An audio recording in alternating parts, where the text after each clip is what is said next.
Bonjour à tous, bienvenue sur l'espace proactif. Martin avec vous, 27 mars 2025, vidéo qui vous sera disponible demain le 28 sur nos réseaux sociaux. Merci d'être des nôtres. Merci particulièrement à ceux qui partageront la vidéo et à ceux qui nous donnent un like. C'est toujours apprécié. Ça nous permet d'éveiller les consciences, particulièrement dans le contexte économique actuel, n'est-ce pas? Moment historique pour les Canadiens ayant accumulé de l'argent physique depuis les dernières années, la patience qui maintenant nous permet de récolter les fruits de notre éducation financière, alors que l'argent se présente aujourd'hui comme étant un moment où il a dépassé son sommet historique de 2011 versus le dollar canadien. Encore une fois, c'est ce qui démontre la perte de pouvoir d'achat du dollar canadien versus les autres devises, alors que l'argent n'a toujours pas dépassé son sommet historique en euros, n'a certainement pas dépassé son sommet historique du côté du dollar américain. Mais après 10 ans de règne politique libérale, de destruction des politiques de Justin Trudeau et de son équipe, eh bien, on voit à quel point la production économique du Canada est complètement par terre. Et je l'ai démontré d'ailleurs dans les vidéos précédentes. Nous sommes actuellement positionnés comme étant le pays qui produit le moins économiquement de tous les pays de l'OCDE. Ou dans les deux derniers. Et lorsqu'on regarde aussi les prévisions jusqu'en 2030, ça ne va pas mieux. On va probablement se positionner dernier. Et eh bien, semble-t-il qu'il y a une génération parmi les nôtres qui considère que c'est une bonne idée de vouloir élire à nouveau un élite du nom de Marc Carney, qui était l'ancien président de la Banque centrale du Canada il y a quelques années en arrière. Ensuite, il a été président de la Banque centrale de la Grande-Bretagne, deux pays en destruction, n'est-ce pas?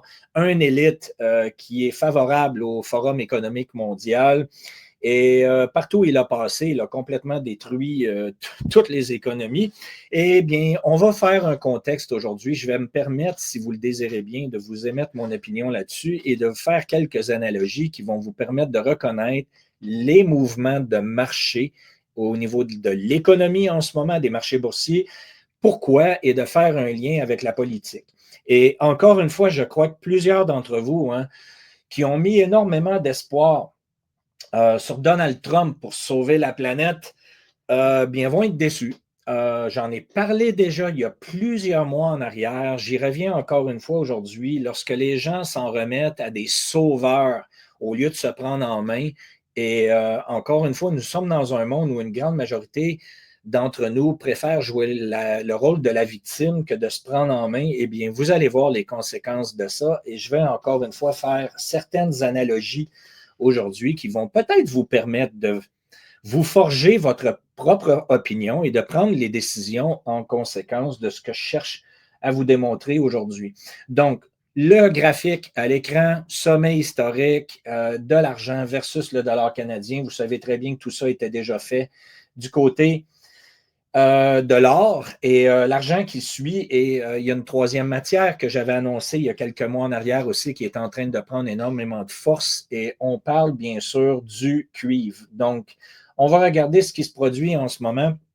Ce que nous avons vu du côté de l'or dans les dernières semaines, hein, où il y a eu un rapatriement massif de matières physiques vers les États-Unis avec l'élection de Trump. On a eu les nouvelles comme quoi que l'or se déplaçait de l'Europe et de plusieurs autres pays vers les États-Unis. Ça l'a suivi du côté de l'argent aussi. Et là, on est en train de voir exactement la même chose, une extraction massive, en fait, de cuivre, qui est une des matières, sinon la plus importante au niveau industriel. Avec l'argent, bien sûr. Hein. La beauté de l'argent, c'est que l'argent joue les deux rôles. C'est une monnaie au niveau historique, en plus d'être la deuxième matière au niveau industriel la plus importante après le pétrole, mais le cuivre au niveau de la construction, au niveau de la création de productivité, ben, vous comprenez que le cuivre joue un rôle hyper important. Et nous sommes en train de voir justement encore une fois un déplacement du cuivre physique et la différence de prix entre le COMEX aux États-Unis versus le prix dans le marché de Londres. Donc, ça se déplace encore une fois. Ce marché-là était corrélé depuis les derniers mois. Et là, vous voyez qu'on est en train d'avoir une explosion du prix sur les marchés américains versus sur les marchés européens.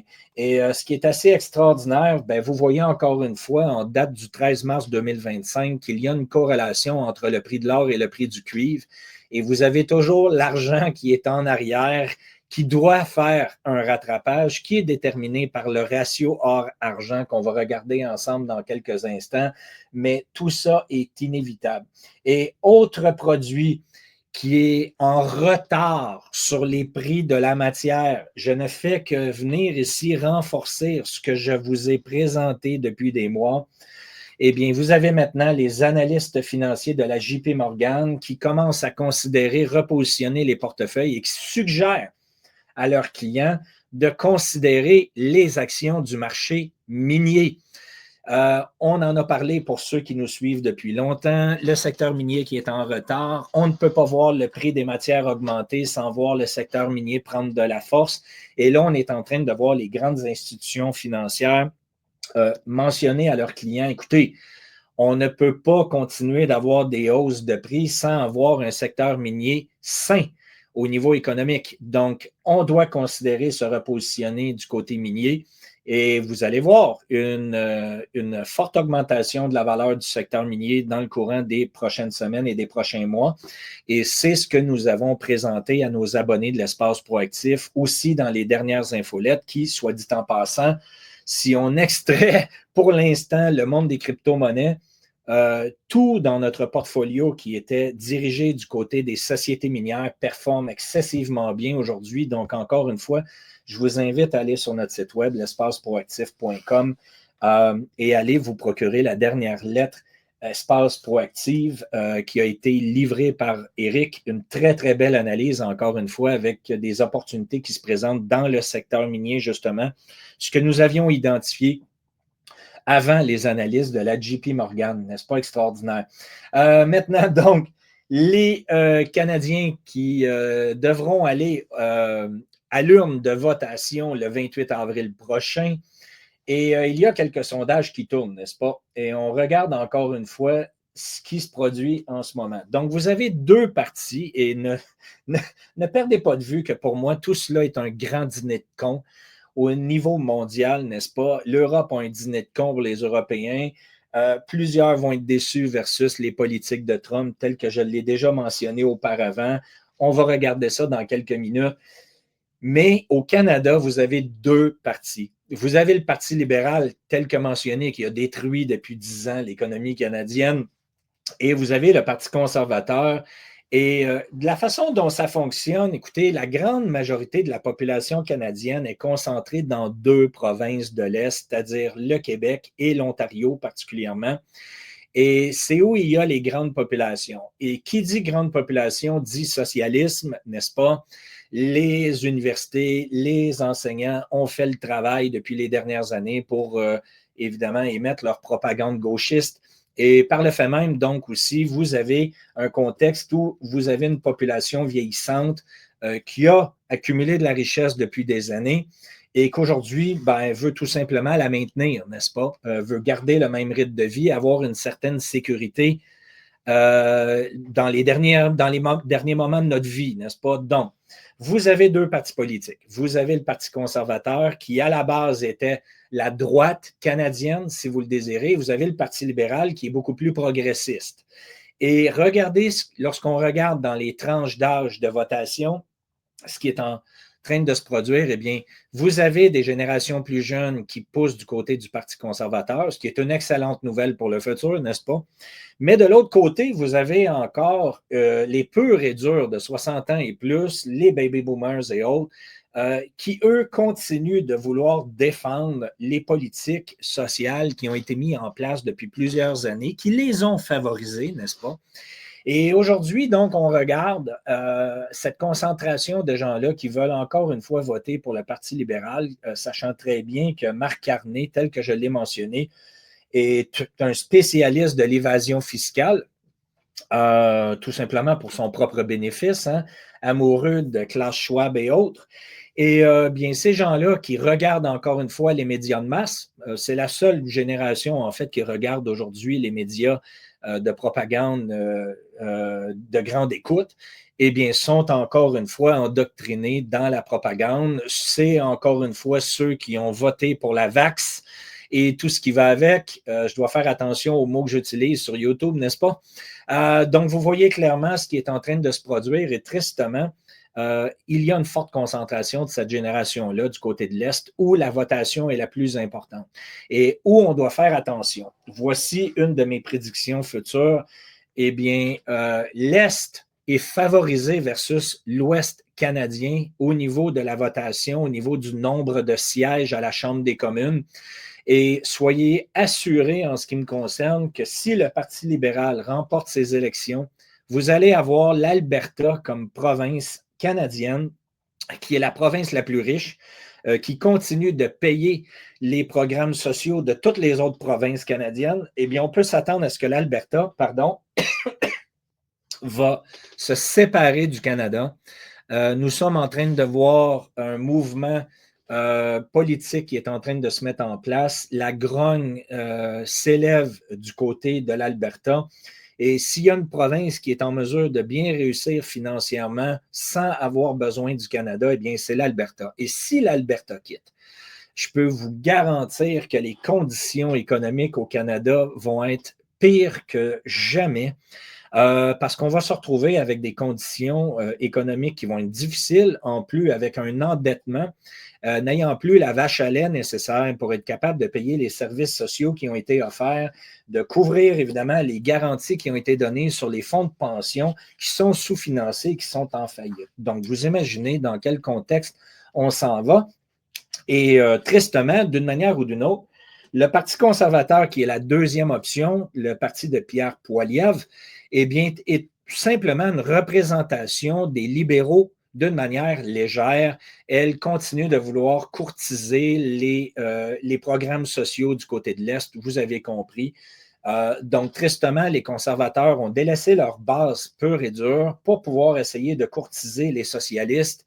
Donc, on est rendu avec deux partis socialistes, un qui est fasciste et communiste, l'autre qui s'apprête à le devenir. Et encore une fois, tout ça est un gros dîner de con, tel que je l'ai mentionné.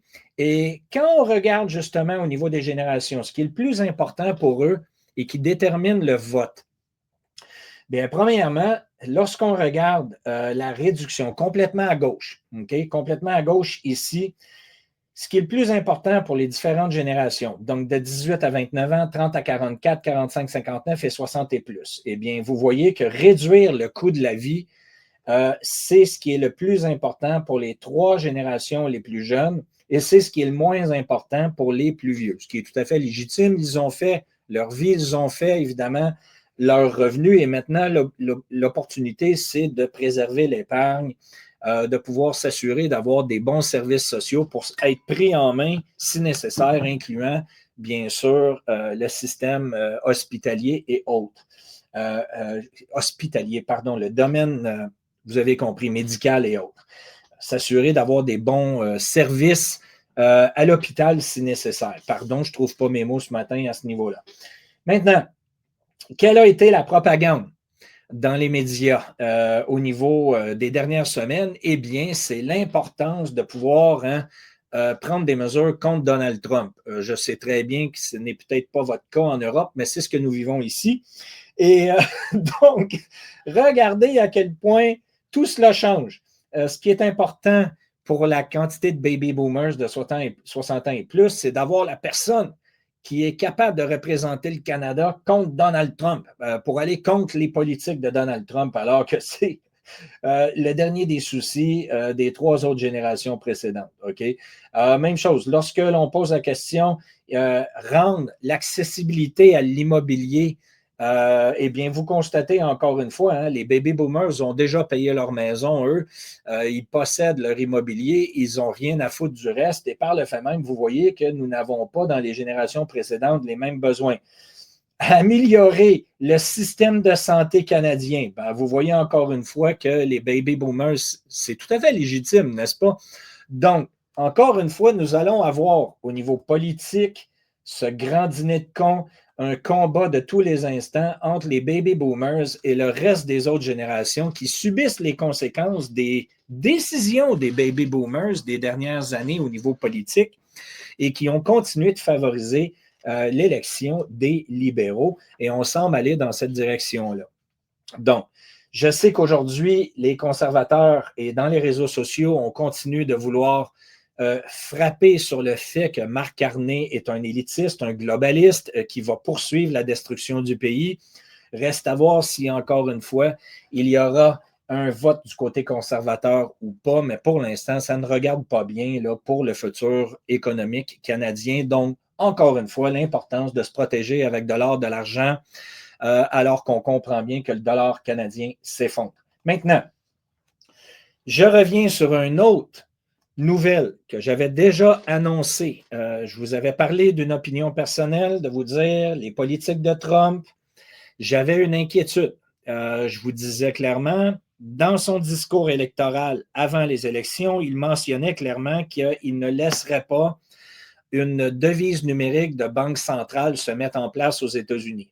Il va laisser ça à l'Europe, alors que Christine Lagarde a clairement annoncé que c'est la direction pour la fin de l'année du côté de l'Europe, n'est-ce pas? Mais je vous avais aussi dit, j'ai mes inquiétudes parce que je crois fermement que le plan de Trump, c'est de créer des devises numériques adossées au dollar américain qui existent déjà en passant. Et qu'en fait, on va aller dans la même direction. On va aller vers le même contrôle. Ça va tout simplement nous être présenté d'une manière différente. Eh bien, c'est ce qu'on est en train de voir maintenant, alors qu'il y a de plus en plus d'analystes qui prennent conscience que nous sommes en train de voir une compétition entre les dollars numériques tels que Tether, USDC et autres qui sont disponibles sous blockchain versus les devises numériques de banque centrale qui doivent être émises d'ici probablement la fin de l'année en Europe et ailleurs. Et vous voyez clairement qu'encore une fois, donc, ça vous démontre que Trump, en ce qui me concerne, n'est pas le sauveur que plusieurs peuvent considérer.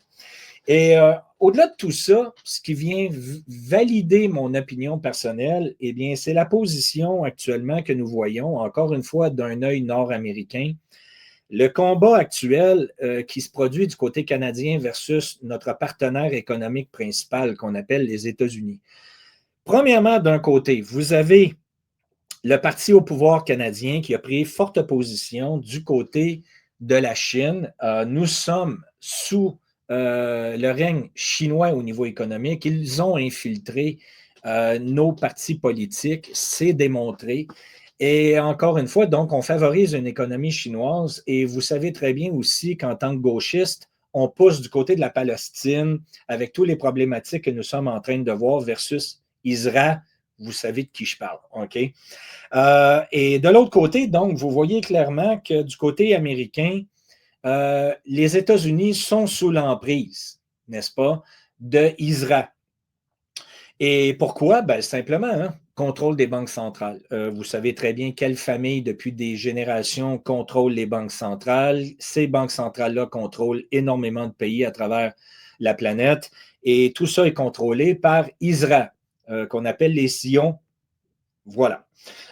Donc, comprenez pourquoi il y a un combat actuellement entre le Canada et les États-Unis. D'un côté, vous avez les pays du BRICS, dont est inclus la Chine, et de l'autre côté, vous avez Israël, qui contrôle les banques centrales de plusieurs pays et bien sûr contrôle aussi les marionnettes américaines. Et je suis contre la position de favoriser Israël dans la mesure où il y a un génocide actuellement au Moyen-Orient, comme vous le savez. Et de l'autre côté, donc, de voir de notre côté à nous, de voir à quel point nous sommes détruits et sous le contrôle de l'Empire chinois. Donc, j'espère que vous comprenez un peu la logique économique entre les deux et pourquoi il y a un combat de ce côté-là. Maintenant, c'est quand même intéressant de reconnaître que les banques centrales européennes sont aussi contrôlées. La Banque centrale européenne est contrôlée, bien sûr, par Israël. Et malgré tout, il y a un combat économique entre les États-Unis et l'Europe qui tend à nous démontrer que même à l'interne, il y a des factions qui sont différentes, qui sont opposées, en fait, entre eux, malgré que globalement, il y a un contexte de combat économique beaucoup plus important. Donc, ça va être intéressant de surveiller ce qui va se produire du côté des stablecoins, donc les devises numériques adossées à du dollar américain. Et pourquoi Donald Trump a besoin de ces devises américaines-là? Eh bien, c'est que le plan actuellement qui semble vouloir se mettre en place, c'est de permettre aux banques américaines de créer leur propre devise numérique adossée à du dollar américain. Et en arrière de ça, comprenez bien que Tether, qui est une des devises numériques qui est adossée au dollar américain, une des plus importantes, une des plus en circulation actuellement dans tous les produits blockchain, eh bien, achète en quantité industrielle les bons du trésor américain. Donc, j'espère que vous comprenez bien que gratte-moi le dos et je gratte le tien. Nous sommes dans un contexte où Tether actuellement devient un des acheteurs d'obligations américaines le plus important. Et vous avez compris que pour continuer de s'endetter, les États-Unis ont besoin de trouver des acheteurs d'obligations de dette américaines, n'est-ce pas? Donc, tout ça est en train de se mettre en place. Et je le dis, je le répète, je crois que plusieurs d'entre vous vont être déçus de Donald Trump, alors que nous sommes encore une fois en train de voir une grande déception se mettre en place. C'est triste à dire, mais c'est comme ça. Et ce qui est important de comprendre, c'est que personne n'est là pour vous sauver à part vous-même. Donc, prenez les décisions en conséquence pour pouvoir vous sauver le cul dans des conditions difficiles. Et comprenez-moi bien, je ne cherche pas à être négatif. Je crois que ce qui fait le succès des grandes personnes, c'est justement d'avoir la capacité de prendre la responsabilité de ce qui se produit dans notre vie et ne pas s'attendre à ce que personne va être là pour nous sauver. Et tristement, ça ne fait pas partie de la réalité du monde dans lequel nous vivons en ce moment, comme vous le savez bien. Donc, soyez différents, prenez les décisions qui vous concernent et sauvez-vous le cul, tout simplement. Donc, je veux revenir maintenant au marché. L'argent qui, ce matin, fait un nouveau sommet qui n'est pas historique, parce que ça s'est produit en 2011, mais on vient de dépasser le sommet précédent à 35 $ US versus le dollar américain, ce qui est une excellente nouvelle, encore une fois. L'or qui continue son mouvement haussier à 30 et 49, alors qu'on est encore une fois à tester un nouveau sommet là, qui s'est produit il y a quelques jours en arrière. Donc, la lancée est bel et bien faite depuis un certain temps du côté de l'or. Mais là, on est en train de voir l'argent aussi qui va prendre de la force. Et pourquoi je vous parle de ça aujourd'hui versus l'aspect politique du côté canadien? Et c'est là où je voulais faire une analogie. Vous avez compris, je crois vous avoir clairement démontré, encore une fois, le pouvoir des baby boomers. La problématique actuelle au niveau économique, c'est que les baby boomers ont accumulé énormément de richesses. Raison pourquoi les partis politiques canadiens actuellement cherchent à gagner le vote avec des mesures de réduction de taxes pour les personnes plus âgées, tout ce qui va avec. On tente, bien sûr, dans le grand dîner de cons, à vouloir aller chercher l'électorat des baby boomers parce que c'est eux actuellement que les libéraux détiennent et les conservateurs actuellement qui cherchent à mettre des politiques en place pour favoriser les boomers pour aller gagner leur vote. C'est tout ce que c'est. OK? Maintenant, ces gens-là ont de la richesse, ce qui n'est pas le cas des générations qui poussent en arrière. Vous avez compris que, tristement, les générations les plus jeunes actuellement ont beaucoup de difficultés à survivre économiquement dans le contexte présent. Et par le fait même, donc, il est tout à fait normal de voir les investisseurs éveillés qu'on est dans les conditions de baby boom, donc les générations plus âgées qui actuellement cherchent à se diversifier, sortir du discours de l'intelligence artificielle, sortir du Nasdaq particulièrement, alors que, tel que mentionné précédemment, il y a eu une forte concentration des capitaux dans quelques sociétés. Et bien là, il y a une diversification qui est en train de se mettre en place. Et les gens qui ont de l'argent, les baby boomers, qui ont la croyance historique de l'or et de l'argent, se positionnent en premier. Et c'est ce qu'on est en train de voir. Donc, vous avez eu le mouvement qui se poursuit du côté des banques centrales. Ce sont eux qui achètent de l'or en quantité industrielle en ce moment. Vous avez les baby boomers qui, eux aussi, commencent à se positionner dans cette direction-là, ce qui favorise les matières premières, ce qui favorise les actifs tangibles. Et tristement, vous avez très peu de capitaux provenant des générations précédentes. Générations précédentes qui, eux, favorisent quoi? Les nouvelles technologies telles que Bitcoin, les autres crypto-monnaies à venir. Donc, actuellement, ce que nous voyons, c'est un déplacement des capitaux vers l'or et l'argent, simplement parce que les générations les plus vieilles qui possèdent des épargnes se positionnent dans ce qu'ils connaissent. Vous allez avoir un boom du côté de Bitcoin qui va venir plus loin en arrière, alors que nous sommes en train déjà de voir justement le déplacement des capitaux entre le marché des actions traditionnelles pour aller maintenant du côté des classes d'actifs tangibles, dont les matières premières. Alors, c'est à suivre avec grand intérêt. Et encore une fois, écoutez, il reste une nouvelle importante à surveiller. Je garde le meilleur pour la fin pour ceux qui l'ont manqué. Mais vous comprenez bien que c'est probablement une des informations qui va être la plus puissante au fil des prochaines semaines et des prochains mois. Elon Musk, avec le programme Doge, comme vous le savez, on fait une découverte aux États-Unis. Il en a parlé publiquement dans un podcast américain, mais vous comprenez bien que ça n'a pas fait les nouvelles publiques. Et encore une fois, je vais amener une analogie en arrière de ça. Soyez patient avec moi, hein, j'improvise pour vous donner l'information que je veux partager avec vous. Elon Musk ici et le programme Doge ont découvert qu'il y avait actuellement, jusqu'à maintenant, comprenez bien qu'il y a probablement d'autres découvertes qui vont être faites au fil des prochaines semaines et des prochains mois.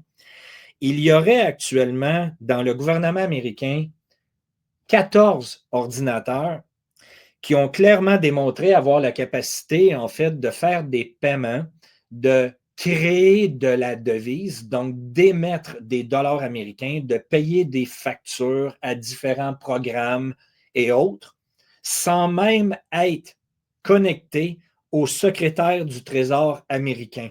Donc, ce n'est pas comptabilisé. Ce qui crée actuellement la possibilité d'avoir à terme une quantité industrielle de dollars américains qui n'ont jamais été comptabilisés dans l'économie mondiale.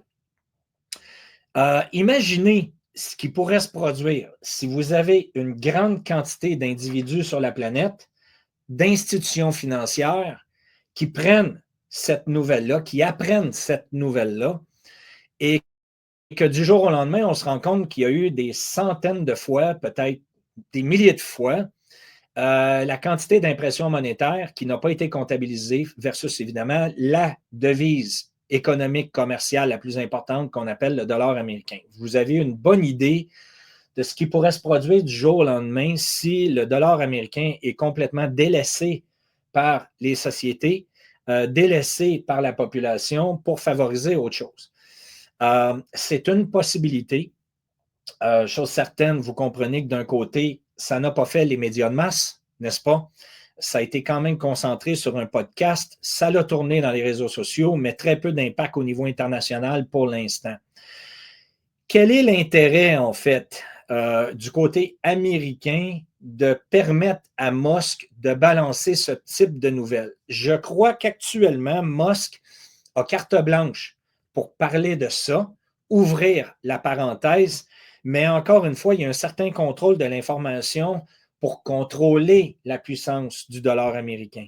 Si l'équipe de Trump, Musk en tête, laisse couler ces informations-là, c'est qu'il y a, en ce qui me concerne, une volonté de la part de Donald Trump et de son équipe à vouloir détruire le dollar américain le plus rapidement possible dans le but de reconstruire le nouveau système financier à travers justement la réglementation permet aux banques américaines de créer leur propre devise numérique adossée à un nouveau dollar américain ou autre, qui sait, mais de valoriser justement un nouvel adossement et une nouvelle réévaluation de la dette américaine en tuant complètement le dollar américain. Donc, c'est extraordinaire de voir Musk qui est sorti publiquement pour parler de ça. Je crois que ce discours-là n'est que le début d'une autre information qui viendra probablement plus tard. Et on verra de quelle façon tout ça va se dérouler. Mais j'espère que vous comprenez les fondamentaux qui se cachent. Écoutez, si vous avez des dizaines, voire des centaines d'ordinateurs dans le système américain qui ont la capacité de payer et d'émettre de la devise américaine sans être comptabilisé, imaginez l'impact au niveau économique mondial si tout cela devient public. Écoutez, c'est la destruction du système tel qu'on le connaît. Et par le fait même, on risque de voir, hein, vous avez bien compris, des gens courir vers les guichets automates, courir vers les banques, tenter de retirer leurs dollars et tout le bordel qui va venir ensuite.